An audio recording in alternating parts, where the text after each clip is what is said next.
Hi there, I'm Tom. Welcome to Tom's Grinder Lab. This is a review of the Turin DC63, as the name implies, a 63mm conical burr set designed to deliver Italian-style espresso, rich, smooth, and budget-friendly, affordable if you like. This is the grinder in question, comes in silver and black. For those of you who are familiar with the DF64V, it is a very similar form factor. A few differences, being no variable RP is certainly one of them, and the knocker is a bit different. You can see the knocker here. Here's all component parts taken off.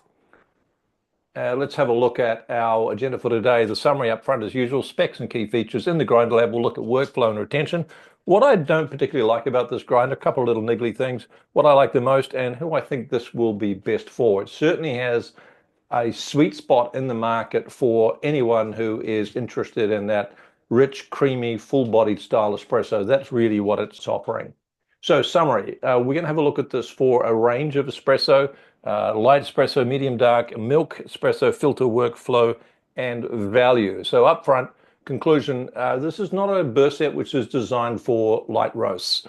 So 2 beans out of 5 for the performance with that. However, it does really shine with those medium to medium dark to dark roast beans, and especially if you put milk in it. This is a grinder. It really doesn't get better than this grinder for punching through milk with that rich, coffee-flavored, chocolatey, caramelly, toffee sort of, all the sort of classic Italian espresso that we've come to know and love. For filter, therefore, similarly to light roast beans, it's simply not fit for purpose. It wasn't built for that and shouldn't be used for that, in my view. Every grinder that you get will do a job of filter, but this one delivers way too much body in the cup for my liking, and I don't think it certainly wasn't designed for that. Workflow's 3 out of 5. You really have to use bellows. If you do that, retention is really excellent, and the lid's a little bit filthy, so I'm not a big fan of the knocker, but you don't need to use that very much. It's more about the bellows. So 3 out of 5 beans for that. Value for money, 4 out of 5 beans. DF54 probably represents better value, but it's not specifically designed for this style of espresso. So if you're looking at grinders that are designed for this sort of espresso, the one that comes to mind would be the Niche Zero, and it's probably some 30 to 40 to 50% less expensive than that grinder, depending on where you buy your grinders from. So let's have a look at it on the spectrum, and the spectrum I'm referring to is suitability of the burrs from subtle to strength of flavor. And as is often say, this tends to go with the roast depth at this end. You're looking at light roast, burrs that are better for light roast, burrs that offer more clarity, espresso and filter, darker roast up here, body. And when you add espresso, the benefit of having a burr that delivers more flavor, strength of flavor on this range, the sacrifice is you don't get the flavor notes with the separation of flavor notes, different flavors coming through. What you do get instead is one big, bold, punchy flavor that punches through the flavor of the milk. And that's the big benefit of a burr set like this. Where does it sit on that spectrum? Well, I often use the Easy One Espresso and the Niche Zero as sort of the benchmarks, but a lot of people are familiar with them. And this is going to sit just to the right-hand side of that spectrum. It's going to give you a bit more body, a bit more coffee, as I said, chocolate, caramelly, toffee flavors punching through that milk. And this is why any one single burr set is not going to do all of this. And this is why I present it on a spectrum to show you relative to other grinders where it is likely to sit. So if you're into medium or darker roast espresso and you really like that punchy strength of flavor, then this is a grinder you should seriously consider, particularly at the price point. Specs and key features.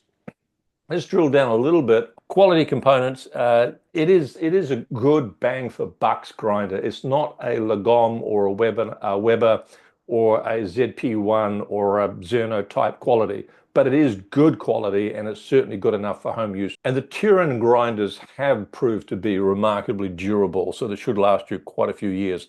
Lots of runway, which is one thing I really like about this. There's some of the grinders that I get on my bench, you sort of run out of runway at the lighter roast end, and I know this isn't designed for lighter roast beans, but even grinding for Turkish, it's more than happy to do that. So that's great news for anyone who wants to play around with grind size. You're not going to be frustrated by having to put shims or something under the upper burr carry to get more runway out of it.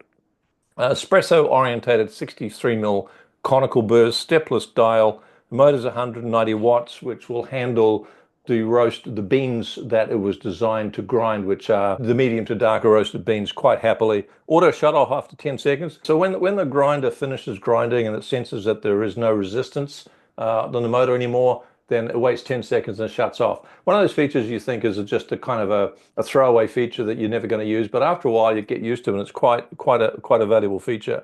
Measured RPM 467. So I used a stroboscope to measure that. It's a lower RPM grinder.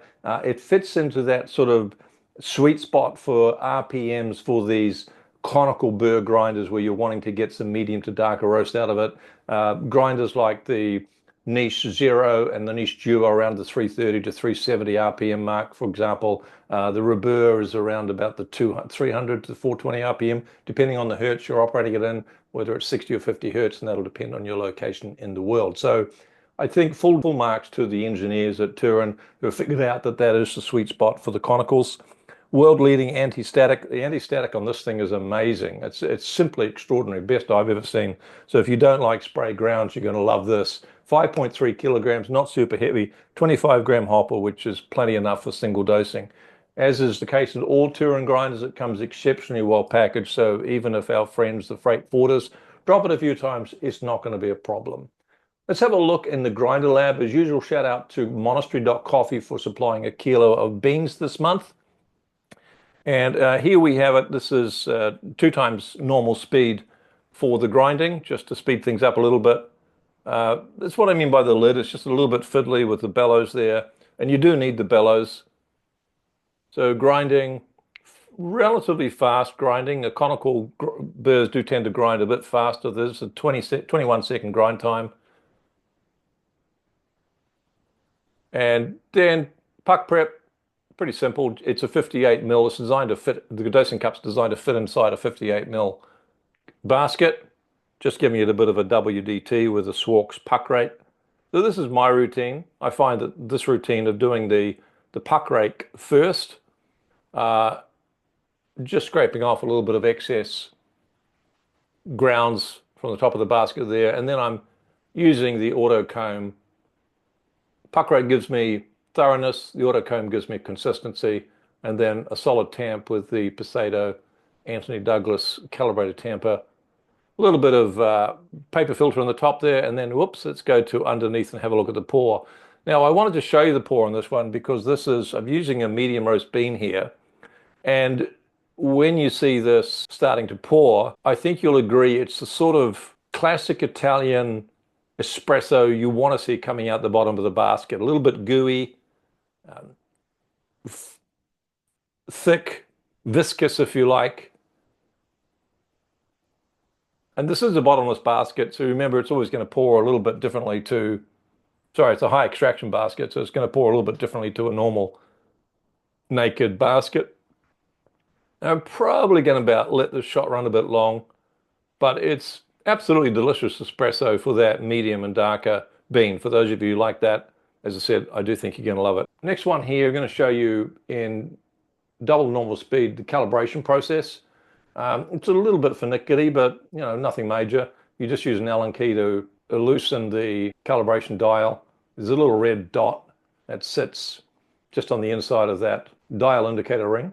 You unscrew the hopper, unscrew the dial ring, and then you can take the upper burr chamber out and clean it, and I'll show you that in a moment. But getting it back and calibrated is pretty straightforward. Do make sure that you get all of the stray grounds out of the threads. That's really important. But the outer dial ring screws on pretty straightforward. I always stuff these things up, but fortunately it's quite a strong metal. The very early Turin grinders, the DF64 and 83, the original ones, it was very easy to strip the threads. They've beefed up the quality of the aluminum that they're using now, and you'll find it much more difficult to strap the thread. You'll see that what I'm pointing to there was the 0 goes back to the 6 o'clock position every time, very straightforward, so nicely designed in that regard. Screw the upper hopper back on again. Get the red dot till 12 o'clock. Swing it around to 6 o'clock. Just follow the manual with this. This is an important process, and if you have a look at this video, and doubtless Turin will produce some videos on this as well, calibration, but it is important to follow the manual. A little bit of flapping around, but not too much. And it's the sort of thing you don't have to do very often. And there we are. We're good to go again. Just turning the grinder on. Check the 0 point. So for cleaning, you're going to take the hopper off and all the other bits and pieces. And what you don't want to do is do what a lot of people do and use a little hand blower to get, because the grinds are going to go everywhere. They'll go all over the threads, and it'll be a pain in the butt to clean them all out. It'll go over your bench as well, and then your wife or husband won't be happy because you've made a mess. Don't use a brush either. What you want to do is get a little handheld vacuum cleaner from eBay or AliExpress or something like that. They're as cheap as chips. And this is an excellent way to remove any stray grounds or retain grounds without distributing those grounds through the rest of the grinder or on your coffee bench, etc. So definitely have a think about getting one of those little handheld vacuums. The little ones are better than the big ones because the nozzles can get into places that the normal household vacuum cleaner doesn't get. Once you've taken the upper burr carrier out, then you want to use that brush and then use the vacuum cleaner again. You can brush the grounds through the exit chute where the grounds normally come out of, but the little vacuum cleaner with this tiny little nozzle does a great job of cleaning grinders up. What I don't like about this is we've got the bellows, which I'm never a big fan of, and you do need them. You've also got this little clacker in the middle, but it doesn't really work very well, and I don't like the stand. Never have. I've always felt it was an add-on. So with my DF64V, I just got it spray coated in black so that it all blends in. It doesn't look so bad, but to me it looks kind of like an afterthought. Anyhow, it's just probably me. What else I'm not already a big fan of? There's no safety kill switch. So a lot of new grinders tend to have them, like the Niche Zero has them, the WPM ZP1 and Konos have them. So I do like a kill switch. It's probably not a big deal. It's just a safety feature, and I'd like to have it on there if they were going to do something. You can see that easy to stick your fingers in there, and you don't want a little kitty jumping up on the bench and having a go at doing that. What do I like most? Well, there's plenty I do like. I think the burrs are really fit for purpose. I think they're going to deliver a nice chocolatey, caramelly, toffee type Italian style espresso in the cup. If you're not getting that, check your beans first and foremost, the beans themselves and also the roast depth, but also, assuming the beans are okay, just dial a little finer if you want that thicker, fuller bodied flavor. It's a nice quiet grinder, so if you do have little kitties asleep when you're wanting to do your grinding, not a bad option for you to consider. Quieter than most is the way I'd put it. I ran the increment test on this grinder and it really performed with excellence. And the increment test is where I adjust the dial a little bit and hope that the flow rate will also adjust in a correspondingly incremental manner. Adjust it again, does it actually deliver in the cup a flow rate which is similar? Adjust it up, adjust it down.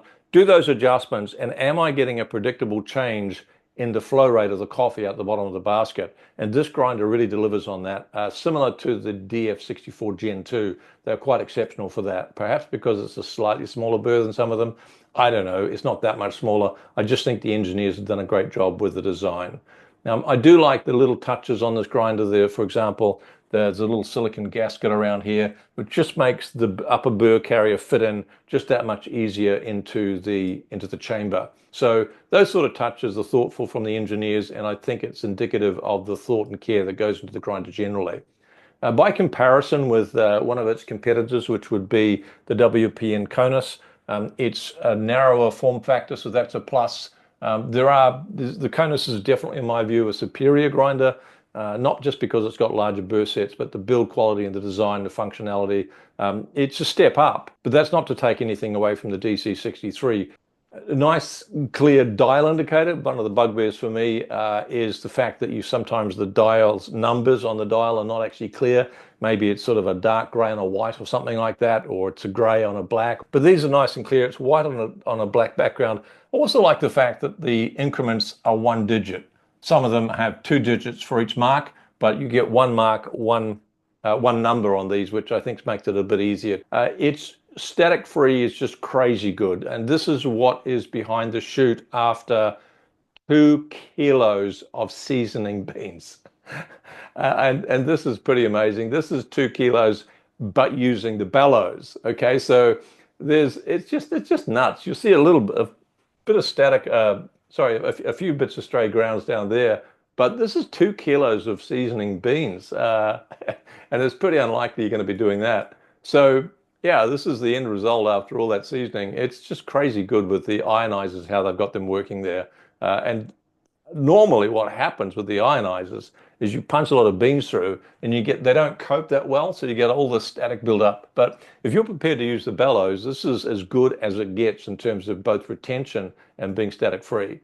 So that brings us to who the DC63 is best for, and I think you're going to absolutely love it. If you don't want to spend a fortune on a grinder, you want to keep your costs under control, but you do want that thicker, gooey, full-bodied traditional espresso in the cup, especially so if you add milk to your espresso, you're not going to beat it in the cup. For that, it's more forgiving of bean roast defects and has a wider sweet spot when dialing in, which is typical of conical burrs versus flat. It is a quieter grinder, so if that's important to you, it's one to consider. It's also got a very small footprint, so if bench space is at a premium, that might be something to consider as well. All in all, pretty happy with the DC63. And just a reminder to subscribe, and if you want to pop over to www.tomsgrinderlab, you'll be able to download my free troubleshooting and optimization guide for espresso. That's it for me. Hope to see you soon. Cheers.